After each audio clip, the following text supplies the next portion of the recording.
ராமாயணத்திலே லக்ஷ்மணன் வாழ்க்கையில என்னென்ன சம்பவங்கள் நடந்ததோ அதெல்லாம் ராமானுஜருடைய வாழ்வில் அப்படியே ரிப்பீட் ஆச்சு. தசரதன் செய்த புத்திர காமேஷ்டி யாகத்தின் விளைவாக 4 குழந்தைகள் பிறந்தார்கள். அந்த குழந்தைகள்ல ஒருத்தன் தான் லக்ஷ்மணன். அப்ப லக்ஷ்மணனுடைய பிறப்புக்கும் தசரதனுடைய யாகம் காரணம்.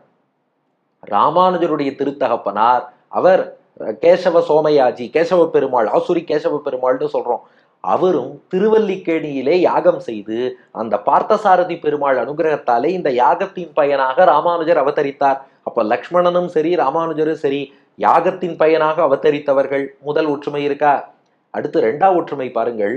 லக்ஷ்மணன் விஸ்வாமித்திரருடைய யாகத்தை காத்தான். ராமனோடு சேர்ந்து லக்ஷ்மணனும் போய் சித்தாசிரமத்துல 6 நாள் விஸ்வாமித்திரரின் யாகத்தை காத்தான்.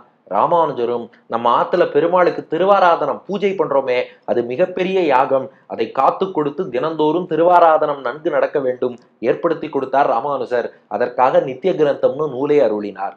லக்ஷ்மணன் சீதையோடு கூடிய ராமன் திருவடியில சரணாகதி பண்ணி கைங்கரிய பாக்கியத்தை கேட்டான். சீதாராமர்கள் காட்டுக்கு புறப்படும் போது லக்ஷ்மணன் சீதையை முன்னிட்டு இந்த ராமன்ட்ட சரணாகதி பண்ணி உங்களுக்கு காட்டில் வந்து கைங்கரியம் பண்ண விரும்புகிறேன்னு கேட்டான்.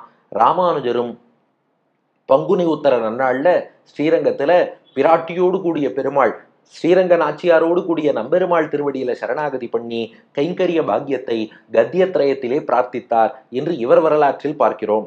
அடுத்து ராமபிரான் காட்டில் எழுந்தருளி இருக்கும் காலத்துல லக்ஷ்மணன் தீர்த்த கைங்கரியம் பண்ணானாம். ராமனுக்காகவும் சீதைக்காகவும் பக்கத்துல எங்க நதி இருக்கோ அங்கேருந்து தீர்த்தம் கொண்டு வருவானா. இது சித்திரக்கூட்டத்தில் லக்ஷ்மணன் கைங்கரியம் பண்ணதை வால்மீகியே அயோத்தியா காண்டத்தில் குறிப்பிடுகிறார்.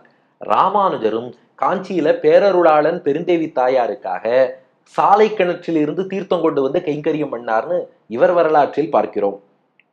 அதுபோல லக்ஷ்மணன் அவன் ராமன் சீதையோடு காட்டுக்கு நடந்து போறான். நடந்து போகும்போது ராமன் முன்னே செல்கிறான், சீதை நடுவே செல்கிறாள், லக்ஷ்மணன் பின்னே செல்கிறான்.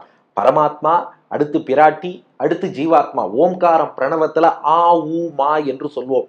அந்த வரிசையில் பெருமாள் முன்னாடி போறார், ஜீவாத்மா லக்ஷ்மணன் பின்னாடி போறான். 2 பேரையும் இணைக்கக்கூடிய மகாலட்சுமி தாயார் நடுவுல போறான்னு பாக்குறோம்.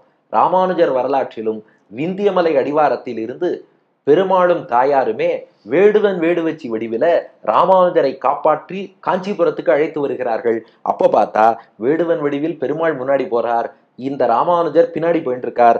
நடுவிலே பிராட்டி வேடுவச்சி வடிவிலே சென்றாள். இந்த வரலாறு பார்க்கிறோம். அப்ப அதே மாதிரி அந்த நடை வருகிறது.